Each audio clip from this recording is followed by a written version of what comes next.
Star reviews YouTube channel پر خوش آمدید۔ آج ہم Indian OTT platform Hotstar پر ریلیز ہونے والی دی امپائر سیریز کے بارے میں بات کرنے جا رہے ہیں۔ پہلی بات تو یہ کہ ارطغرل اور عثمان دیکھنے کے بعد یہ سیریز بہت پھیکی معلوم پڑتی ہے اور مطلب کچھ مقابلہ ہی نہیں ہے، لیکن ایک اچھی بات یہ ہے کہ ہندوستان میں جہاں مغلوں کو مطلب کچھ لوگ ان کو دشمن ویلن کے روپ پہ پیش کرتے ہیں، تو بہتر ہے کہ بات تو شروع ہوئی، کم سے کم کچھ تو بننا شروع ہوا۔ اس میں مین جو سینٹرل کیریکٹر ہے وہ ظہیر الدین محمد بابر کا ہے۔ شروعات یہ ہوتی ہے کہ عمر شیخ ایک کمزور بادشاہ ثابت ہوتے ہیں اور پھر ایک زلزلے کا شکار ہو کر وہ انتقال کر جاتے ہیں۔ 14 سال کی عمر میں بابر تخت نشین ہوتا ہے، بہت سی سازشوں سے گھرا ہوا ہوتا ہے۔ بہت سارے لوگ مسلسل اس کے ساتھ غداری کرتے ہیں، لیکن ایک وزیر خان جس نے بہت حد تک ہسٹوریکل کیریکٹر نبھانے کی بہت اچھی کوشش کی ہے، تو وہ اس نے بہت اچھا کیریکٹر پلے کیا۔ وہ ایک بابر کا بہت بہترین وفادار ہوتا ہے۔ اس میں جو مین ویلن دکھایا گیا ہے وہ ایک شہبانی خان کو دکھایا گیا ہے۔ شہبانی خان مسلسل حملے کر کے علاقے جیتنا شروع کر دیتا ہے، سمرقند بھی ان کے ہاتھ سے نکل جاتا ہے، اور پھر اس کے بعد فرغانہ جہاں بابر ان لوگ رہتے ہیں وہاں پر بھی دھمکیاں دیتا ہے آنے کی۔ پھر یوں ہی ایک دن فرغانہ پر حملہ کر دیتا ہے، لیکن بر وقت بابر کو خبر ہو جاتی ہے اور وہاں سے بھاگ نکلتا ہے۔ بابر کے خاندان و گھر والے پیچھے چھوٹ جاتے ہیں۔ پھر بابر کے باپ کی ایک جو ناجائز اولاد رہتی ہے اس کو تخت نشین کرنے کے لیے اس کی ماں کوششیں کرتی ہے، تو جو بیچ میں چال چلتی ہے کہ بابر یہاں سے ایک خط بھیجتا ہے کہ ان کے خاندان والوں کو چھوڑ دیا جائے، وہ فرغانے کی طرف نہیں دیکھے گا۔ اس کا وہ شکار ہو جاتی ہے اور وہاں سے بابر کے خاندان والوں کو چھوڑ دیتی ہے۔ شہبانی ان سے وعدہ تو کرتا ہے کہ ہم تخت پر بٹھا لیں گے اگر یہ قابل ہوگا، لیکن بعد میں اسے بھی ختم کر دیتا ہے۔ ادھر بابر ایک مظلوم کی مدد سے سمرقند کا گھراؤ کر کے سمرقند کے اندر جاتا ہے اور پھر وہاں سے ایک سپہ سالار جس کو قید کیا جاتا ہے اس کو چھڑا کر سمرقند میں ایک افراتفری کا ماحول کر کے سپاہیوں کے اپنے اعتماد میں لے کر سمرقند کو جیت جاتا ہے۔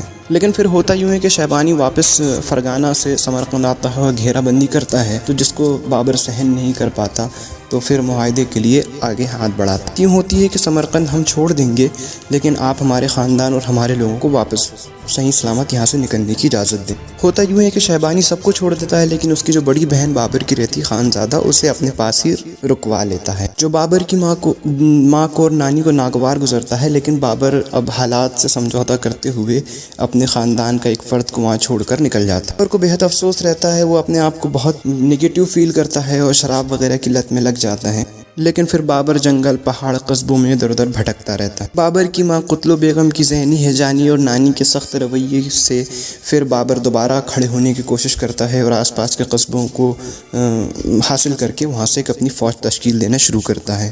اپنی بہن کو شہبانی جیسے ویلن کی قید سے چھڑانے کے لیے پھر وہ سمرقند کا گھیراؤ کرنے کی کوشش کرتا ہے اور ساتھ میں فارس جو ایران ہے وہاں کے شاہ کی مدد بھی لیتا ہے، اور پھر ایک بالکل ڈرامائی طریقے سے وہاں پر وہ بتاتی ہے کہ ایک سرنگ رہتی ہے جس سے شہبانی کا فائدہ ہوتے رہتا ہے، تو لفظوں میں بچپن کی یادوں کی بنیاد پر خانزادہ اور بابر کی جب ایک بار ملاقات ہوتی ہے تو لفظوں میں سرنگ کا پتہ دے دیتی ہے۔ ادھر شہبانی کے ساتھ جو خانزادہ ہے نئی چالیں چل کر شہبانی کو اپنی چال میں لے آتی۔ ادھر سرنگ کا پتہ چلتے ہی بابر اور اس کی فوج سرنگ کے ذریعے محل کے اندر داخل ہوتی ہے، دروازے کھول دیے جاتے ہیں، پھر شہبانی وہاں سے بھاگ اٹھتا ہے، دادا اسی کے ساتھ چلے جاتی ہے لیکن پیچھے اپنے لوگوں کو لگا لیتی ہے۔ بعد میں پھر شہبانی کو ایسے قتل کر دیا جاتا ہے، خانزادہ کو بچا لیا جاتا ہے۔ بیچ کہانی میں یہ موڑ آتا ہے کہ شاہ کا نے جو سپورٹ کیا تھا، ان کی مدد کی تھی، وہ کہتا ہے کہ اب تم میرے نام سے وہاں حکمرانی کرو گے، جو بابر کو منظور نہیں رہتا ہے۔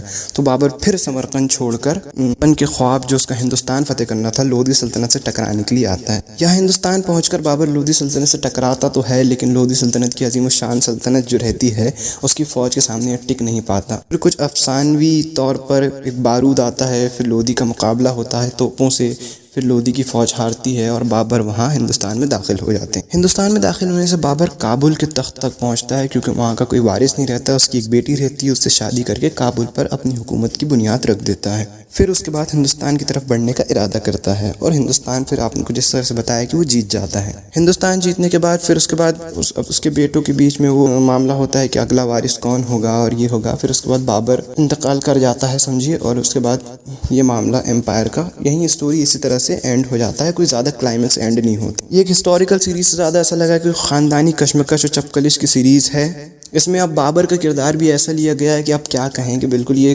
بادشاہ جیسا لگ ہی نہیں رہا، ایک سپاہی جیسا لگ رہا ہے، بلکہ ایک ولن کے طور پر شہبانی خان کو جو لیا وہ ایک بہت بہترین کردار ادا کیا۔ وزیر خان کا کردار بہت اچھا تھا، کئی حد تک خانزادہ نے بھی اچھا ہی کردار نبھائی۔ اوور آل سیریز بس بالکل بہت ایوریج ہی رہی، کچھ زیادہ وہ نہیں رہی۔ آج کل اس کا ورود وغیرہ بھی ہو رہا ہے، اس میں مخالفت بھی بہت ہو رہی ہے، لیکن بس ٹھیک ہے کہ دیکھ لیے، لیکن ویسے کوئی زیادہ دیکھنے لائق بچی نہیں ہے۔ ٹھیک ہے، پھر اگلی ویڈیو میں دیکھتے ہیں کسی اور مدعے، کسی اور سیریز، کسی اور شو کا ریویو پیش کریں گے۔ ٹھیک ہے، تو اپنا خیال رکھیے گا۔